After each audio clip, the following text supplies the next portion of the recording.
Hello everyone.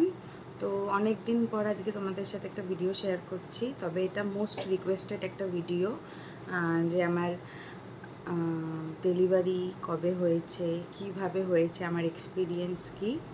তো সেই বিষয়ে অনেকেই জানতে চেয়েছো, তাই এই ভিডিওটা করা। আমি অনেক দিন আগেই বলেছিলাম যে তোমাদের সাথে এই ভিডিওটা শেয়ার করব, কিন্তু করা হয়ে ওঠেনি। কারণ কি, সবে আমার 22 দিন হলো সি সেকশন হয়েছে। আমি এখনও পুরোপুরিভাবে সুস্থ হইনি, তবে আগের থেকে অনেকটা বেটার আছি, নিজেকে অ্যাক্টিভ রাখার চেষ্টা করেছি। তো আজকে ভাবলাম যে শরীরটা একটু ভালো রয়েছে, তো তোমাদের সাথে চলো এই ভিডিওটা শেয়ার করি। বেসিক্যালি আমি ভেবেছিলাম যে একটা পুরো ভ্লগ করব, কিন্তু সেটা আর হয়ে ওঠেনি, অনেকেই জানো কেন। তো তাও আমি ভিডিওর মাধ্যমে তোমাদেরকে বলছি। আর আগে থেকে বলে রাখছি, এই যে হাতে যে কিছু নেই, এই নিয়ে কিন্তু আবার কেউ কমেন্ট করতে যেও না, কারণ কি আমার মেয়ে এখন অনেক ছোট। আমি কালকে পড়েছিলাম একটা, মানে আমার নোয়া একটা হাতে ছিল আর এক হাতে আমার পলা ছিল, কিন্তু দেখলাম যে আমার ওকে নেওয়ার পর ও একটু আনকমফোর্টেবল ফিল করছে, তাই আমি ওটা খুলে দিয়েছি। আর ওর এখন অসুবিধা হলে তো সেগুলো আর পরা যাবে না, পরার এখন অনেক দিন পরে রয়েছে, বাট ও আগে একটু বড় হয়ে নিক, ও একটু কমফোর্ট ফিল করুক, তারপরে পরবো। তাই জাস্ট বাড়ি এসে এই এতদিন পর গলায় চেন আর কানে একটাই ছোট্ট কানের পরেছি, খুবই বাজে লাগছিলো দেখতে। যাই হোক, কিছু করার নেই। তো হাতগুলো ফাঁকা রয়েছে, তো সেই নিয়ে কিন্তু আর কেউ কমেন্ট করো না, ঠিক আছে? এর আগে একবার অনেকেই কমেন্ট করেছিলে। যাই হোক, তো যেটার দরুন ভিডিওটা করা, জানি ভিডিওটা হয়তো একটু বড় হতে চলেছে। আর আমি যেহেতু আগেই বললাম না, আমি কোনোরকম কোনো ভিডিও করতে পারিনি, তবে আমার এক্সপিরিয়েন্স কী সেটা তোমাদের সাথে শেয়ার করব, তাই এই ভিডিওটা করা। আশা করি তোমরা সবাই শুরু থেকে পুরোটা দেখবে, দেখলেই তোমরা বুঝতে পারবে। তো মেন কথা হচ্ছে, আমার ইডিডি ডেট ছিল 20 জুন, আমার ডেলিভারির ডেট ওটাই ছিল। তো আমি বেসিক্যালি আমার 6 তারিখ, মানে 6 তারিখের যেই সপ্তাহটা, 6 তারিখ শনিবার ছিল, ওই সপ্তাহই সোমবার আমার হঠাৎই সকালবেলা এরকম ফিল হয় যে কোনো রকম কোনো মুভমেন্ট হচ্ছে না। তো আমি একটু ভয় পেয়ে যাই, তো বাড়িতে সবাইকে জানাই। তারপরে একটু মানে একটু টেনশন হচ্ছিল, হাজব্যান্ডকেও বলেছিলাম, একটু টেনশন হচ্ছিল, সাথে মা ছিল। তো তার কিছুক্ষণ পর, আধ ঘন্টা 40 মিনিট পর একটু খাওয়া দাওয়া করে হাঁটাচলা করেছি, তখন থেকে আমার মুভমেন্টটা হচ্ছে নর্মালি যেমন হয়। তো আমি সেটা আবার আমার মাসিকে জানাই, যেহেতু আমার সমস্ত কিছু মাসির ওখানেই হয়েছে। তো আমি আমার মাসিকে জানাই, মাসি সাথে সাথে ডক্টরের সাথে কথা বলেন। আর আমার ডক্টর সেই সময় আউট অফ স্টেশন ছিলেন, তবে উনি আমার পুরো মেডিকেল হিস্ট্রি অন্য একজনকে হ্যান্ড ওভার করে দিয়ে গেছিলেন। বাই চান্স যদি কোনো রকম কোনো এমার্জেন্সি হয়, তাহলে সবটা উনি সামলে নেবেন। তো এবার হয়েছে কি, যে আমি আমার মাসিকে পুরো ব্যাপারটা জানাই। মাসি আমাকে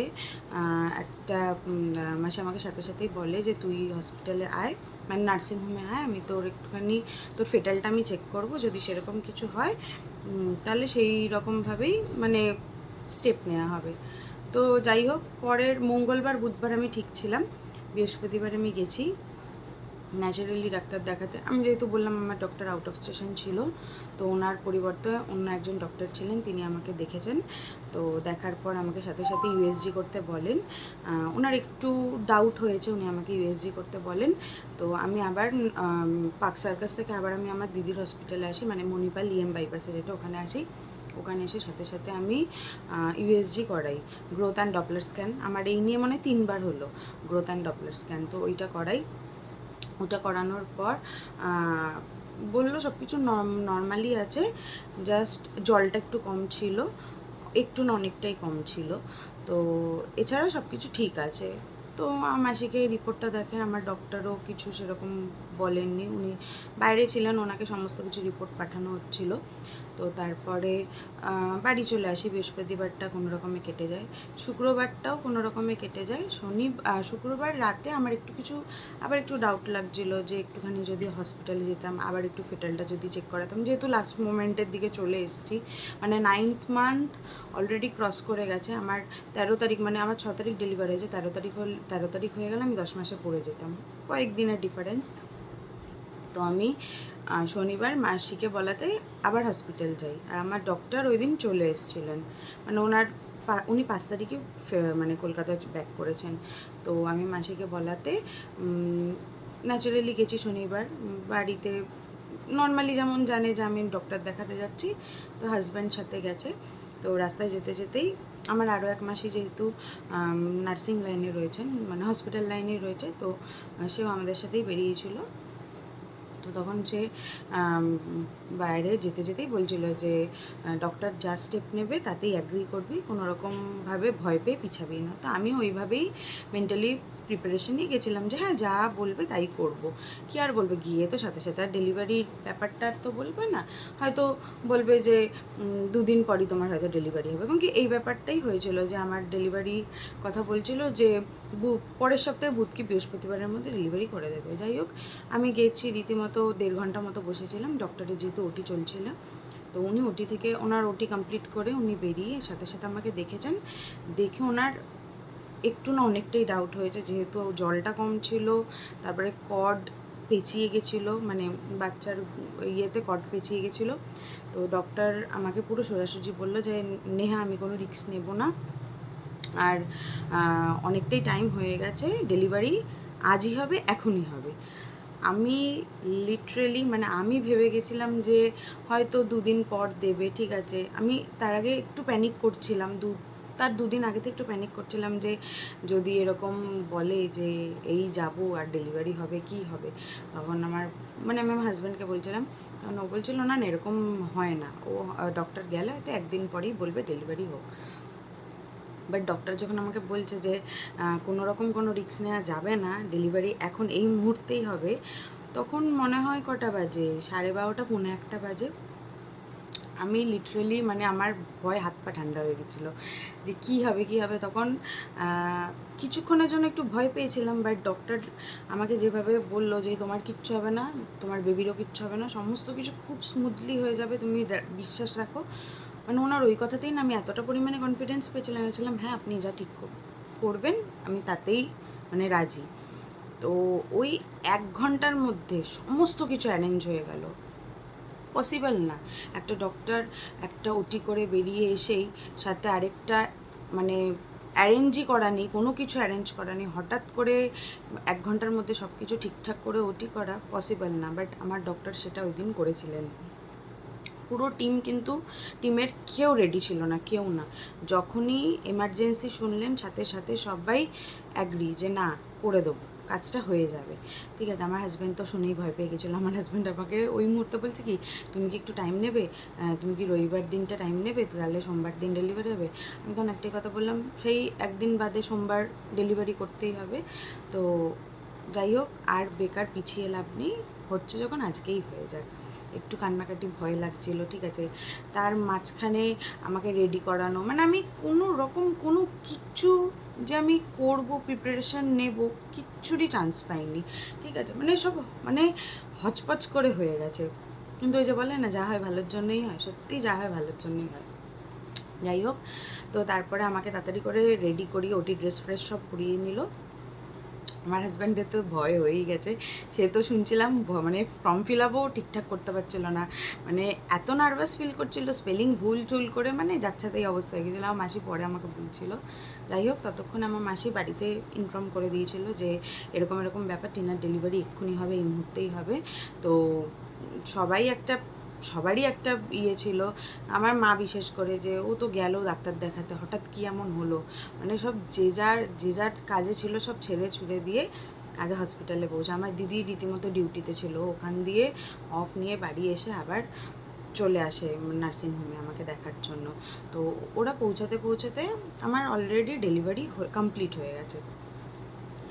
এবার বললি যে আমি যখন ভেতরে যাই আমার কি এক্সপিরিয়েন্স। প্রথমে তো ভয়, আমার হাত পা পুরো ঠান্ডা হয়ে গেছিলো, আর ওটির ভেতরটা না এত ঠান্ডা ছিল মানে আমার কি বলবো, ওই ঠান্ডার মধ্যেও আমি যেন ঘামছিলাম, এরকম একটা ব্যাপার, ঠিক আছে। আর আমি সময় নেই ওখানে 2 না 3টে ডক্টর ছিলেন, তারপরে 2-3টে সিস্টার ছিলেন, মাসিরা ছিলেন। আমি সমানে বলে যাচ্ছি যে কিছু হবে না তো, আমাদের কিছু হবে না তো, আমরা ভালো থাকবো তো। ওনারা সমানে বলছে হ্যাঁ তুমি এত টেনশন করো না, মানে আমার টেনশন হলে বিপি হাই হয়ে যাবে, আমাকে টেনশন করতে না করছিল। আমাকে একটা পুরো গল্পের ছলের মধ্যেই রেখেছিল, আমার সাথে কথা বলছিল, ঠিক আছে, যে ডাক্তার দেখাতে মানে হাসাচ্ছিল রীতিমতো। এবার কথা বলতে বলতে আমাকে স্ট্রেট বসিয়ে অ্যানেস্থেশিয়ার ব্যাপারটা হলো।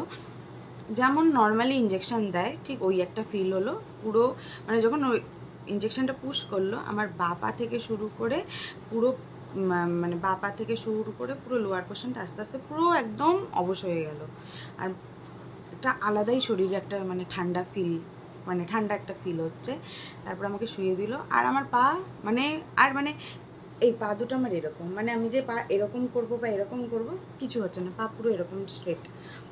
তো যাই হোক তারপরে হচ্ছে ওই কাজটা হয়ে গেল। আমি তো খুব ভয় পাচ্ছিলাম যে অ্যানেস্থেশিয়া মানে ইঞ্জেকশনটা দিলে হয়তো লাগবে। বিশ্বাস করো ওরকম কোনো কিছুই ফিল হয়নি, আমার লাগেও নি, কিছু হয়নি। তারপরে এবার সব কিছু ততক্ষণে রেডি হয়ে গেছে। তো তারপরে আমাকে অক্সিজেন মানে অক্সিজেন করে দিয়ে দিয়েছে।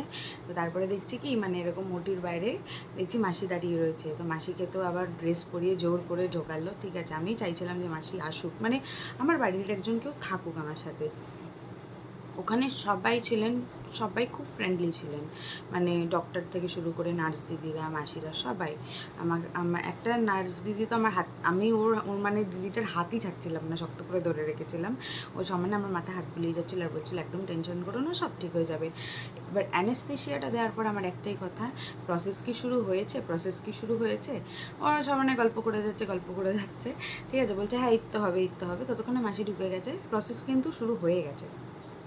যে তোমার অনেকেই বলে যে একটা পোড়া পোড়া স্মেল পাওয়া যায়, আমি ওইটাও পাইনি। আমার নাকে যেহেতু মানে অক্সিজেনের পড়ানো ছিল, আমি কিচ্ছু পাইনি। তো আমার মাসি যেহেতু ঢুকেছে, আমার মাসি কিন্তু পুরো মানে মাসির এক্সপিরিয়েন্স আলাদা। আমার যেহেতু ডেলিভারিটা মাসি পুরো দেখেছে, মাসির এক্সপিরিয়েন্স আলাদা, মানে ওটা মাসি কখনোই আমাকে ভাষায় প্রকাশ করতে পারে না।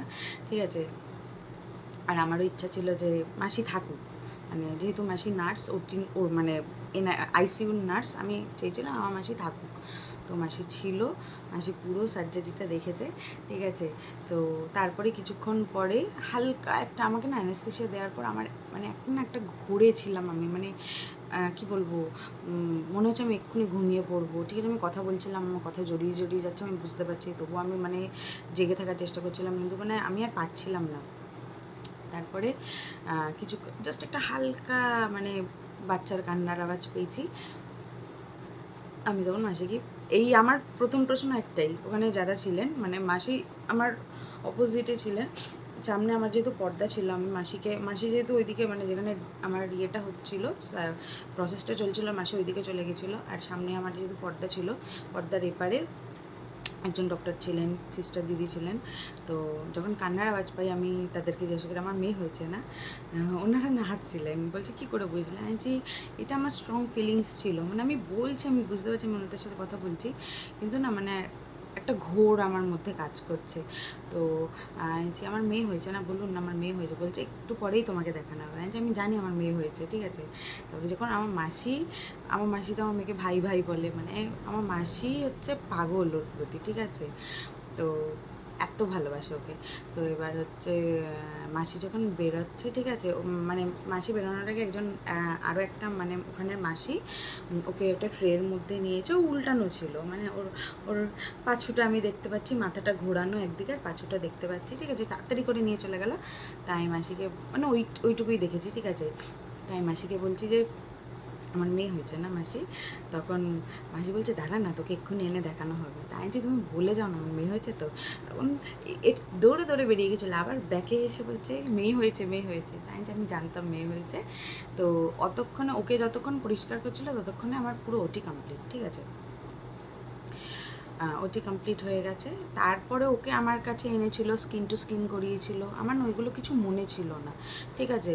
ওটার একটা ভিডিও আছে, আমি পরে শেয়ার করবো। আর একটা কথা বলে রাখি, আমি এই মুহূর্তে আমার মেয়ের ভিডিও, মানে মেয়ের ভিডিও বলতে মানে আমি মেয়ের মুখ দেখাতে চাই না 6 মাসের আগে, বা মেয়ের ফটো কারোর সাথে আমি শেয়ার করতে চাই না। আশা করি তোমরা বুঝতেই পারছো। তো ওর ফটো নিয়ে আমাকে কেউ পার্সোনালি SMS করবে না, বা আমার থেকে জানতেও চাইবে না। আমি মেয়ের ভিডিও বলতে কি হাত পা একটু হাতের ভিডিও করেছি বা হাত পায়ের ছবি তুলেছি, এইটুকু অবধি। 6 মাসের আগে আমি আর এর বাইরে কোনো কিছুই করতে চাই না। অন্তত 6টা মাস আমার মেয়ে একটু বড় হোক, অবভিয়াসলি সবাই দেখবে। আর আমি এতটাও ফেমাস নই যে আমি আমার মেয়ের ছবি ছাড়বো না বলে লোকে আমাকে মানে উল্টোপাল্টা কথা বলবে বা কিছু। আর আমি এটা নিয়ে ভয়ও পাই না, কেউ যদি উল্টোপাল্টা ভাবো কথা বলো তাতে আমার কিচ্ছু যায় আসে না। সত্যি কথা, এখন আমার মেয়ের সেফটি আগে, তো আগে থেকে এই ভিডিওর মধ্যে আমি জানিয়ে রাখলাম যে আমি আমার মেয়ের ফেস রিভিল বলো বা মেয়ের ফটো আমি কারোর সাথে শেয়ার করতে চাই না। বাড়ির লোক যেহেতু রয়েছে তারা তো দেখবেই, তো বাদই দিলাম। তো চলো এবার আমার এক্সপিরিয়েন্সটা শেয়ার করি, যেটা করছিলাম আর কি। তারপরে হয়ে গেছে, আমাকে নিয়ে বেরিয়েছে। তো ও বাবুকে নিয়ে যখন বেরিয়েছিল, ওর বাবাকে দেখানো হয়েছিল যে মেয়ে হয়েছে। ও তো সাথে সাথেই ও নিচে নেমে, ও যখন নিচে নেমেছে তখন আমার বাড়ির লোক ঢুকছে, ঠিক আছে। কারণ কি এত শর্ট টাইমে বাড়িতে ইনফর্ম করা হয়েছে, তারাও তো যাবে, এখান থেকে পার্ক সার্কাস যাবে, এটা টাইম তো লাগে, সবাই এক জায়গায় হবে যাবে। তো বাড়ির লোক যেতে যেতেই সবাই শুনেছে মেয়ে হয়েছে, সবাই তো খুব খুশি। কারণ কি আমরা সবাই চেয়েছিলাম যে আমার একটা মেয়ে হোক। আমি বিশেষ করে আমি শুরু থেকে আমার বরকে বলতাম যে আমার কখনো যদি প্রেগনেন্সি প্ল্যানিং করি, আমার যেন একটা প্রথম সন্তান মেয়ে হয়, ঠিক আছে। তখন আমার বর বলতো যে এত শিওর হয়ে বলো না, কার কপালে কী আছে বলা যায় না, বাট একটা বলে না স্ট্রং ফিলিংস কাজ করে, ওটা আমার হতো, কিন্তু খুব হতো। আমি শুরু থেকেই বলতাম আমার মেয়ে হবে, আমার দিদিও বলতো তোর মেয়ে হবে, কিন্তু শেষের দিকে এসে দিদি বলতো তোর ছেলে হবে। কিন্তু আমার না কোনোদিনও মানে আমি ছেলে মেয়ে বলে বিভেদ করছি না, বাট ওই যে একটা বলে না মায়ের বোনের আশা, কেউ যদি জিজ্ঞাসা করতো কী হতে পারে বল, আমি তো আমার না মেয়ে হবে, আমার খুব শখ, একটা ইচ্ছে যে আমার একটা মেয়ে হোক, ঠিক আছে। আর খুব ভগবানের কাছে খুব মানে মানে যিশু বাবার কাছে খুব প্রেয়ার করেছিলাম যে যিশু বাবা আমার অন্তত এই ইচ্ছেটা একদম অন টাইম ফুলফিল করো, আমার যেন একটা মেয়ে হয়, ঠিক আছে। আর পুরো সৌরভের মতো যেন দেখতে হয়, তাই হয়েছে, ঠিক আছে। তো এবার সবাই তো খুব খুশি, আমি বিশেষ করে তো খুব খুশি। আমি তো আমাকে যখন ওটি থেকে বার করছে, আমি মাথায় এরকম করে দেখছি সবাইকে, আর পাশে আমার বাদিকে আমার হাজব্যান্ড দাঁড়িয়ে আমি যে মেয়ে হয়েছে, আমি বলেছিলাম মেয়ে হবে, মেয়ে হয়েছে। আমি জানতামও না যে শনিবার আমার ওটি হবে। ওটি হওয়ার কিছুক্ষণ আগে আমি আমার হাজব্যান্ডের সাথে একটা গেম খেলছিলাম যে আমার ছেলে হবে না মেয়ে হবে, আর 3টে অপশানেই মেয়ে উঠেছিল, ঠিক আছে। 3টে না, হ্যাঁ 3টে অপশানেই মেয়ে উঠেছিল, আর ওটাই ধরেছিল, ঠিক আছে। আমি পরে ওটি হয়ে যাওয়ার অনেক পরে আমি বেরিয়ে এসেছি, তারপরে আমি বলেছিলাম যে আমি ওই গেমটাই খেলছিলাম আর তাই হলো। যাই হোক, এগুলো জাস্ট একটা মনের বাট কোথাও না কোথাও আমার মন জানতো যে হবে। অনেকেই আমাকে দেখে বলতো তোর পেট ছোটো হয়েছে, তুই বেশি মোটা হয়েছে। হ্যাঁ, পুরো প্রেগনেন্সিতে আমার ওয়েট গেনও হয়নি আর আমি বেশি মোটাও হইনি, অ্যাজ ইট ইজ যা ছিলাম তাই আছি এখনও, ঠিক আছে। এখন দেখে হয়তো একটু অনেকে বলে যে রোগা হয়ে গেছি, জানি না কতটা কী হয়েছে, আমার মনে হয় না একটু। যাই হোক, তো অনেকেই বলেছিল যে তোর ছেলে হবে, ছেলে হবে। যাই হতো, আমি চেয়েছিলাম যেন সুস্থ সবল হোক, বাট ওই কোথাও না কোথাও মনের মধ্যে একটা ঘুরে ফিরে আসতে যে আমার একটা মেয়ে হবে, আমার মেয়ে চাই, ঠিক আছে। হয়েছে ইচ্ছা, মনের ইচ্ছা পূরণ হয়েছে, মনের ইচ্ছা প্রকাশ করা তো আর মানে কোনো রকম কোনো অন্যায় না, হয়েছে, যাই হোক। তো তারপরে বেরিয়ে আসার পর আমাকে অবজারভেশনে রাখা হয়, আমাকে মাসি বললো বেশি কথাবার্তা বাড়ির লোকের সাথে বলিস না, তুই যতটা পারবি ঘুমা, তোকে ঘুমের ওষুধ দেওয়া হবে, তুই ঘুমা। আচ্ছা, আরও একটা কথা, যখন আমাকে অ্যানেস্থেশিয়া দেওয়া হয় তারপরে কিন্তু আমাকে ক্যাথিডারও পরানো হয়েছিল। সেটাও মানে একটা ফিল হয়েছে যে কিছু একটা ইনসার্ট হচ্ছে, বাট কী হচ্ছে, কেমন সেটার ফিলিংস, ওটা আমি একটু বুঝতে পারিনি, ঠিক আছে। কারণ কি যেহেতু পুরো অবশ হয়ে গেছিলো, তো বোঝা যায়নি। তো তারপরে আর অ্যানেস্থেশিয়ার ব্যাপারটা তো 3.5-4 ঘন্টা মতো থাকেই।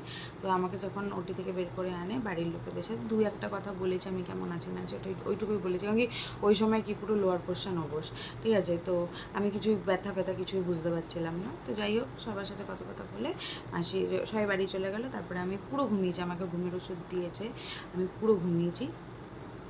ওই দিনটা পুরো ঘুমিয়েই কাটিয়েছি আমি, সত্যি বলতে যেটা। আমাকে রাতের বেলা আবার একটা ইঞ্জেকশান দেওয়া হয়, কারণ কি 4 ঘন্টা পর যখন আমার অবশটা কাটে, তখন আমি হালকা হালকা ব্যথাটা ফিল করতে পারি। এবার হয়েছে কি একটা মিক্সড পেন, ঠিক আছে।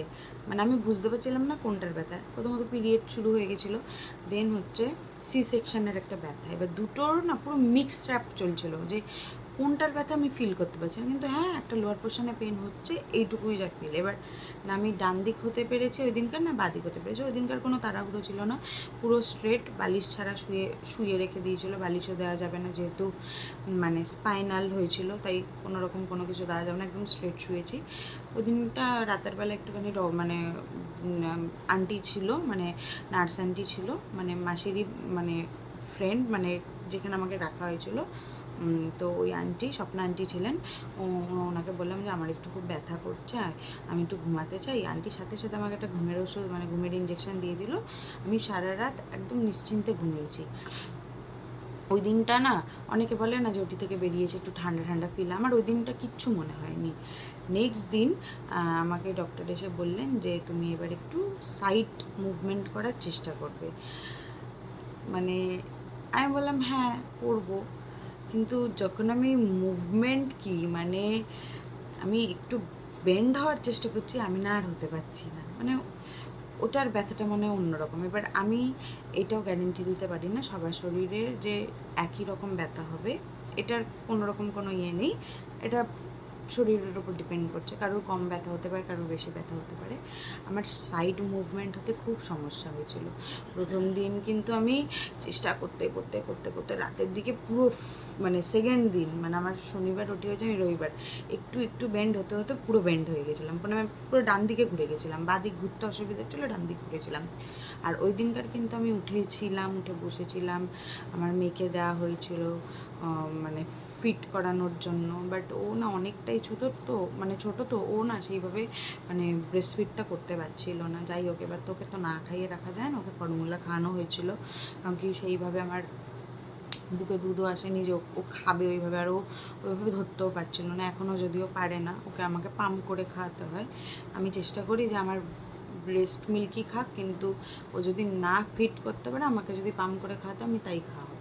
এখন ওটা করি, আর চেষ্টা করি রোজ যে ও একটু একটু করে ও শিখুক, আস্তে আস্তে বড়ো হলো প্রপার ব্যাপারটা বুঝে যাবে। তো যাই হোক, ওই দিনকার আমি একটু বসেছি, ওই দিন কিন্তু আমাকে কিছু খেতেও দেয়নি, একটাই কারণে, আমার ইউরিন পাস বা আমার গ্যাস পাস ঠিকঠাক যতক্ষণ না হবে আমাকে কিন্তু মানে খেতে দেওয়া হয়নি। যাই হোক, ওটা কিন্তু খুব খুব খুব মেন, মানে ইউরিন তো পাস হচ্ছিলো যেহেতু ক্যাথিটার পড়ানো ছিল, বাট যে গ্যাস রিলিফ হওয়াটা, ওটা কিন্তু খুব পরিমাণেই জরুরি। আমাকে কিন্তু এটাও বলেছিল যে লিমকা খাওয়াবে, বাট আমি খাইনি, আমার ভালো লাগছিলো না, আমি খাইনি। আমাকে মানডেতে, সানডে চলে যায়, যাই হোক বাড়ির লোক দেখতে দেখতে আসে, চলে যায়। ওই দিন মনে হয় বিকেল থেকে আমাকে শুধু ওয়ারেস জল চলেছে, আমার বিকেল থেকে শুধু ওয়ারেস জল চলেছে, এর বাইরে আমাকে আর কিছু দেওয়া হয়নি। দেন মানডেতে সকালবেলা আমাকে চা দেয়, চা দেওয়ার পর আমাকে মানডেতে আমার অ্যানেস্থেশিয়া বলছে, আমার ক্যাথিটারটাও খোলা হয়। আমি আর ক্যাথিটারটা যখন আমার মানে সেন্স কাজ করছিল, তখন ওই ক্যাথিটারের একটা পেন, একটা মানে একটা অসহ্য লাগছে, মানে একটা ইরিটেশন হচ্ছিল শরীরের মধ্যে, আর্টিফিশিয়াল একটা জিনিস ঢোকানোটা একটা একটু প্রবলেম করছিল। তো আমি ওটা খুলে দেওয়ার কথা বলছিলাম, বাট ডক্টর বললো যে সোমবারের আগে খোলা যাবে না, যদি খুলে ফেলো আবার যদি ইউরিন পাস ঠিকঠাক না হয়, তাহলে কিন্তু আবার তোমাকে ক্যাথিটার পরানো হবে। ওই ভয় আমি আর খুলিনি, মানে খোলা করাইনি, না থাক রবিবারের রাতটুকু কেটে যাক, সোমবার তো খুলেই দেবে। সোমবার একদম ফার্স্ট সকালেই খুলে দেওয়া হয়েছিল, ইউরিনটা পাস খুব ভালোভাবেই হচ্ছিলো, ওই জন্য খুলে দিয়েছিলো। দেন গ্যাসও রিলিফ হয়েছিল। তারপরে আমাকে ওই দিন আমি ফার্স্ট হাঁটার এক্সপিরিয়েন্স, মানে আমি জানি না কার কেমন এক্সপিরিয়েন্স। আমি বসতে তো পারছিলাম, মানে যেহেতু সাপোর্টে বসতে পারছিলাম, একটা পেটে একটা টান লাগছিল, একদম তো এই যে এখন যে স্ট্রেট ভাবে বসেছি ওরকম না, হাফ বেন্ড হয়ে বসা। কিন্তু যখন মানে ওখানে রশিতা আন্টি ছিল, রশিতা আন্টি আর আমার আরেকটা যে মাসি ছিল, ওই মাসি যে আমাকে দাঁড় করাচ্ছিল, মানে আমি তো মানে মনে হচ্ছিলো যেন ভূমিকম্পের, মানে যেমন ভূমিকম্প হয় ওরকম, মানে লিটারেলি আমার পা দুটো মানে জাস্ট এরকম এরকম এরকম করে কাঁপছে। মানে তবু একটা মনের জোর যে আমার সোমবারই কিন্তু বাড়ি চলে যাওয়ার কথা ছিল, কিন্তু ডক্টর একদিন বললো যে না, একদিন ওকে দেখবো, দেখে ওকে মঙ্গলবার ছাড়বো। আর তখন আমার মাথায় একটাই জিনিস কাজ করছে যে আমাকে তাড়াতাড়ি সুস্থ হতে হবে, আমাকে বাড়ি যেতে হবে, আমাকে আমার মেয়ের কাছে, মানে মেয়েকে যেন আমি সবসময় কাছে পাই, এই একটা ব্যাপার আমার মাথার মধ্যে চলছিল শুরু থেকে, যে না আমাকে তাড়াতাড়ি সুস্থ হতে হবে, আমাকে মেয়েকে নিয়ে বাড়ি যেতে হবে, আর আমরা দুজনেই সুস্থ আছি, ঠিক আছে। এই ব্যাপারটা যখন মাথায় চলছিল না, অটোমেটিক আমি মানে দাঁড়িয়ে পড়েছি, ঠিক আছে, ওই আন্টি আর ওই মাসির হেল্প নিয়ে আমি অটোমেটিক দাঁড়িয়ে পড়েছি। তো ওই ব্যাপারটা যখন আমার মাথার মধ্যে কাজ করছিল, আমি অটোমেটিক মানে দুজনের সাপোর্ট নিয়ে আমি কিন্তু, আমাকে একটা টুল দিয়েছিল, টুলের মধ্যে দাঁড়িয়ে গেছি। ঠিক আছে, দাঁড়িয়ে যাওয়ার পর এক প্রতিটা স্টেপ ফেলতে প্রচুর কষ্ট হয়েছে, আমার লিটারেলি চোখ দিয়ে জল পড়ছিল। কিন্তু আমার মনের মধ্যে ওইটাই যে আমাকে বাড়ি যেতে হবে, আমাকে সুস্থ হতে হবে, আমার মেয়েকে যেন আমি কাছে পাই, আমি যেন ওকে সম্পূর্ণভাবে দেখতে পাই। কারণ কি, আমি যেহেতু আইসিইউতে ছিলাম, আমার কাছে মেয়েকে দিনে হয়তো 2 থেকে 3 বার আনতো, বেশি আনতো না, যেহেতু ওটা আইসিইউ ডিপার্টমেন্ট ছিল। আমি যেহেতু নর্মাল ইয়েতে ছিলাম না, তাই মেয়েকে ওখানে বেশি আনতো না। তো যাই হোক, এই ব্যাপারটা যখন মাথার মধ্যে কাজ করছিল, আমি একটা একটা করে স্টেপ দিয়ে আমি বাথরুমের দিকে একা একাই এগোচ্ছিলাম। আমি আন্টিকে বললাম, মাসিটাকে বললাম যে আমাকে ছেড়ে দাও, আমি যদি করি একাই এগোবো, আর যদি সেরকম তোমাদের কিছু মনে হয় যে না আমি পারছি না বা আমি হয়তো পড়ে ফড়ে যেতে পারি, তোমরা পেছনেই থেকো, আমাকে ধরে নিও। তো তখন আন্টি বলছিল এই তো মনের জোর থাকলে সব হবে, ঠিক আছে। তা আমি সত্যি কথা বলতে গেলে আমি পুরো মনের জোরেই এগিয়েছিলাম। তো ওই দিনকার ওইটুকুই হাঁটা, মানে গিয়ে বাথরুমে গেছি, মানে বাথরুমেও যে আমি বসবো, মানে আমি পারছি না, আমার চোখ দিয়ে জল বেরোচ্ছে, ঠিক আছে, তবু আমি চেপে চেপে দাঁত মুখ খিটিয়ে আমি বসেছি, উঠেছি, আবার বাথরুম থেকে একা একা বেরিয়ে পুরো বেড অব্দি গেছি। এবার বেডে গিয়ে ওইটুকু টাইমে একটুখানি রিল্যাক্স হয়ে গেছিলো, আমার পুরো বডিটা একটু রিল্যাক্স হয়ে গেছিলো। দেখবে একভাবে থাকলে না যে কোনো ব্যথা না স্টিফ থাকে, এবার যে তখন তুমি মুভমেন্ট করবে ব্যথাটা আস্তে আস্তে রিলিফ হয়। যাই হোক, আমি যেই এবার বেড অব্দি গেছি, বেডে বসেছি, বসে আর আমি শুতে পারছি না, ঠিক আছে। তখন ওই একটা অসুবিধা, আবার ওরা বেডটাকে সোজা করে দিয়ে আমাকে আগে বেন্ড করে বসিয়েছে, দেন বেডটাকে শুয়ে দিয়েছে। তারপরে আমাকে মানে পরিষ্কার টরিষ্কার করেছে, যেহেতু স্নান টান করতে পারবো না, আমাকে মানে গা হাত পা মুছিয়ে টুচিয়ে দিয়েছে গরম জল দিয়ে, আমাকে ফ্রেশ ট্রেশ করিয়ে বসিয়েছে। এবার ওই দিন আমাকে ফার্স্ট দিয়েছে চা, সকালবেলা চা বিস্কিট টিফিন যেমন দেয় নর্মালি দিয়েছে। তারপরে দুপুরের লাঞ্চটা আমার বাড়ি থেকেই গেছিলো, মা করে দিয়ে পাঠিয়েছিল মাসিরাতে, লাঞ্চটা বাড়িরই খেয়েছি। বিকেলবেলা একটু হরলিক্স খেয়েছিলাম, আর রাতে ওখান থেকে ডিনার করেছিলাম। ওই দিনকার রাতে তো আমার খুব মজা যায়, আমি পরের দিন বাড়ি যাব, ঠিক আছে। নেক্সট দিন মঙ্গলবার যেমন হয় আবার একটু হেঁটেছি সকালবেলা, একা একা উঠেছি, চেষ্টা করেছি, ডিফিকাল্ট, আমি বলবো না যে খুব ইজি, আমি খুব তাড়াতাড়ি ইয়ে করেছি, আমি এটা একদমই বলবো না। আমি শুরুতেই ওই যে বললাম যে সবার শরীর এক না, সবার ব্যথাও যে সমান হবে তা না, কারুর কম কারুর বেশি, ঠিক আছে, এটা ভ্যারি করে। তো আমার এক্সপিরিয়েন্স যেটা আমি তোমাদের সাথে শেয়ার করলাম। আর আমার অতটাও সহজ লাগেনি, বাট ওই যে একটা মনের জোর ছিল যে আমাকে ভালো হতে হবে, হাঁটাচলা করতে হবে, বাড়ি যেতে হবে, এই ব্যাপারটা যখনই না মনের মধ্যে আসবে অটোমেটিক শরীর ঠিক হতে শুরু করে দেবে। যাই হোক, তারপরে আমি মঙ্গলবার হয়েছে, বাড়ি থেকে মাসি এসছে আমাকে নিতে, সৌরভ এসছে, যেহেতু দিদির আসার কথা ছিল, দিদির ডিউটি ছিল আর আসতে পারিনি। আর বাড়িতে মা যদি চলে যেত, বাড়িতে পুরো ফাঁকা, মা এখানে সব কিছু অ্যারেঞ্জ করে রেখেছিলো যে আমরা আসবো, ঘর গোছানো টোছানো সব কিছু করে রেখে দিয়েছিল। তো বাড়ি চলে আসি, এসে আমার যে শারীরিক যে একটা ব্যথা, ওটা কিন্তু 1 সপ্তাহ মতো ছিল, মানে 6 তারিখ থেকে মানে ওই শনিবার যেদিন আমার ডেলিভারি, সেই দিন থেকে পরের শনিবার অবধি একটা শরীরে একটা টেন্ডারনেস কাজ করছিল, মুভমেন্ট করতে অসুবিধা হচ্ছিল, রাতের বেলা শুলে মানে ডান দিক থেকে বাঁ দিক হওয়া, বাঁ দিক থেকে ডান দিক হওয়া, খুব কষ্ট হচ্ছিল।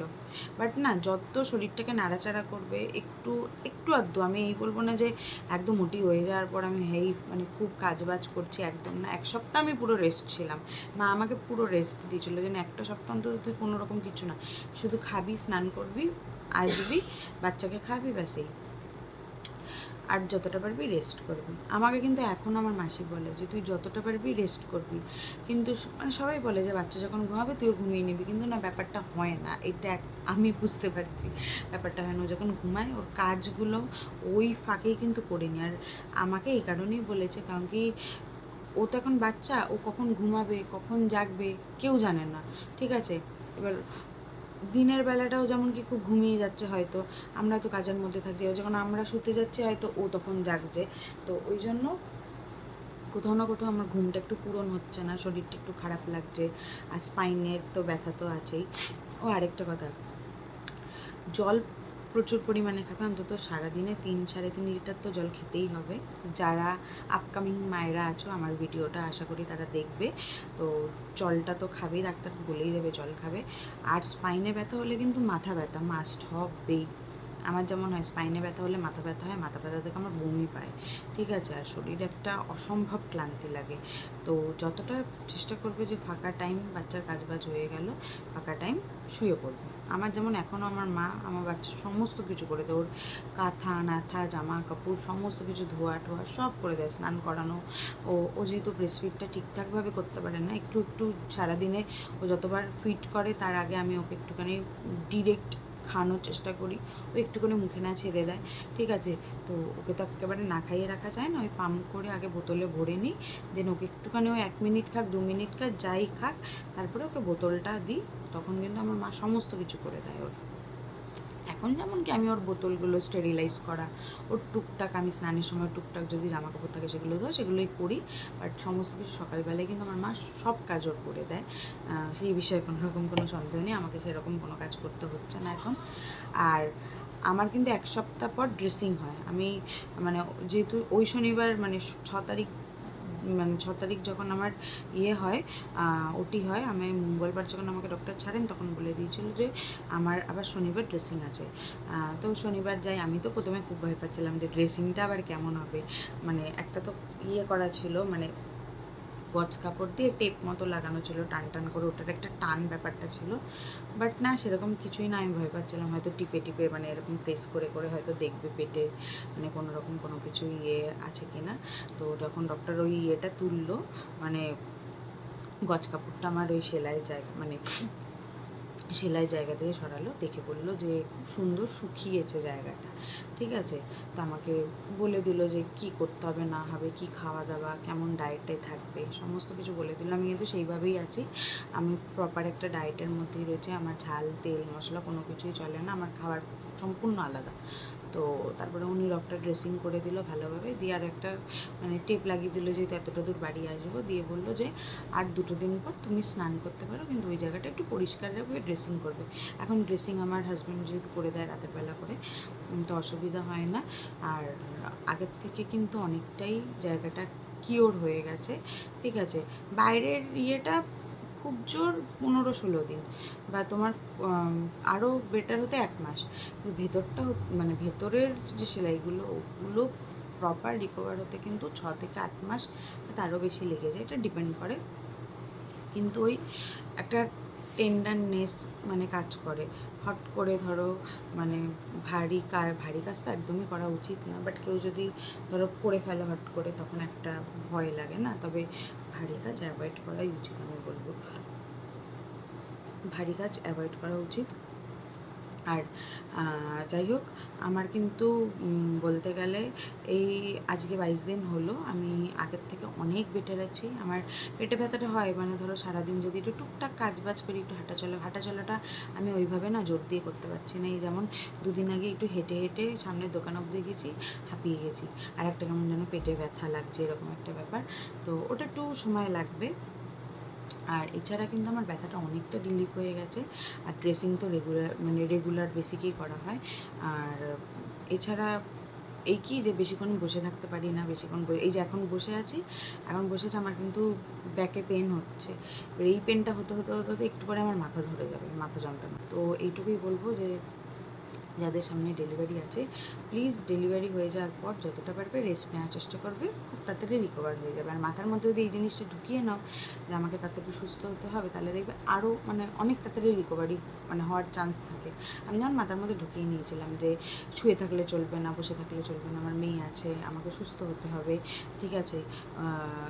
এই ওর যে ছোটোবেলাটা, এই ছোটোবেলার কিছু কিছু জিনিস যদি দেখা যায়, দেখতে দেখতে কিন্তু 22 দিন হয়ে গেল, ওর কিন্তু 22 দিন বয়স হয়ে গেল। আমার মাথার মধ্যে এটা ঘুরছে যে ও হলো 6 তারিখ, দেখতে দেখতে 22টা দিন হয়ে গেল। এই যে 22টা দিন আমি ঠিকঠাকভাবে ওর জন্য কিছু করতে পারলাম না, এটা কিন্তু সবসময় মাথার মধ্যে ঘুরে যে 22 দিন হয়ে গেল, এত তাড়াতাড়ি সময় কেটে যাচ্ছে, আমি ওর জন্য কিছু করতে পারছি না। ওর এই ছোটোবেলাটা যদি কেটে যায়, এই সময়গুলো কেটে গেলে কিন্তু আমি এগুলো আর ফেরত পাবো না। আমি সবসময় এই চিন্তা করেই মাথার মধ্যে এটাই ঢুকিয়ে নিয়েছিলাম যে না, আমাকে তাড়াতাড়ি সুস্থ হতে হবে। জানি এই ব্যথাটা কিন্তু লাইফ টাইম থেকে গেল, মানে এই স্পাইনের ব্যথা, কিন্তু তবুও একটা মনের মধ্যে একটা অসম্ভব একটা জেদ কাজ করতো যে না, আমাকে ভালো হতে হবে, সুস্থ হতে হবে, ওর সাথে সময় কাটাতে হবে, ওর অ্যাক্টিভিটিগুলো আমাকে দেখতে হবে, ঠিক আছে? এই জন্য কিন্তু আমি অনেকটা তাড়াতাড়ি রিকভারি করেছি। আর আমার মা তো অলওয়েজ সাপোর্টে ছিল। আর আমি মাকেও বলতাম, মা আমি একটু একটু করে কাজ করি, নয়তো না আমার ভালো লাগে না। টুকটাক কাজ আমি করতাম, আমাকে ভারী কাজ এখনও কেউ করতে দেয় না, আমার টোটালি করা বারণ ভারী কাজ। আমি টুকটাক কাজগুলো একটু করি, বেশিরভাগ বসে থেকে থেকেই কাজগুলো আমি করি। যাই হোক, তবে আগের থেকে আমি অনেকটাই ভালো আছি। আর এই ছিল আমার ডেলিভারির এক্সপিরিয়েন্স, যেটা তোমাদের সাথে শেয়ার করলাম। কেউ ভয় পাবে না, কেউ টেনশন নেবে না। টেনশন নেওয়ারও কোনো কারণ নেই, ভয় পাওয়ারও কোনো কারণ নেই। যেটা হবার হবেই, স্মুথলি হয়ে যেতে দেবে। আমিও ব্যাপারটা প্রথমে ভেবেছিলাম যে কী হবে না হবে, বাট কিছু করার নেই। দেখো স্মুথলি হয়ে গেল। 6 তারিখ আমার ডেলিভারি হয়ে আজকে হিসাব মতো 27 তারিখ হয়ে গেল। তো ভয় পাওয়ার কোনো কারণ নেই। যারা সামনে যাদের ডেলিভারি আছে, একদম টেনশন নেবে না, সমস্ত কিছু দেখবে খুব স্মুথলি হয়ে গেছে। তো এই হচ্ছে আমার ডেলিভারির এক্সপিরিয়েন্স। তো ভিডিওটা তোমাদের কেমন লাগলো অবশ্যই কিন্তু আমাকে কমেন্ট করে জানিও। আর আমি চেষ্টা করবো এরপর থেকে ছোটো ছোটো ভিডিও তোমাদের সাথে শেয়ার করার। এখন সময় হয়ে ওঠে না, এই একটাই কারণে, রাতে ঘুমটা আমার ঠিকঠাক হয় না, সারাদিন একটা ক্লান্তিভাব থাকে, যার জন্য আর কোনোরকম কোনো ভিডিও করতেও ইচ্ছা করে না। তবে চেষ্টা করবো এরপর থেকে আস্তে আস্তে তোমাদের সাথে নর্মালি আগের মতো ভিডিও শেয়ার করার। হ্যাঁ, আমি মেয়েকে ক্যামেরার সামনে আনবো না, আমি যেমন ভিডিও করতাম আগের মতোই সেরকমই চেষ্টা করবো তোমাদের সাথে ভিডিও শেয়ার করার। আশা করি এই ভিডিওটা তোমাদের ভালো লাগবে। আর ভিডিওটা অনেকটাই বড় হয়ে গেছে, তোমরা কিন্তু একটুখানি মন দিয়ে দেখো, কথাগুলো শুনো। যদি কারোর কোনো রকম কোনো কোয়ারি থাকে আমাকে কিন্তু কমেন্ট করে জানিও।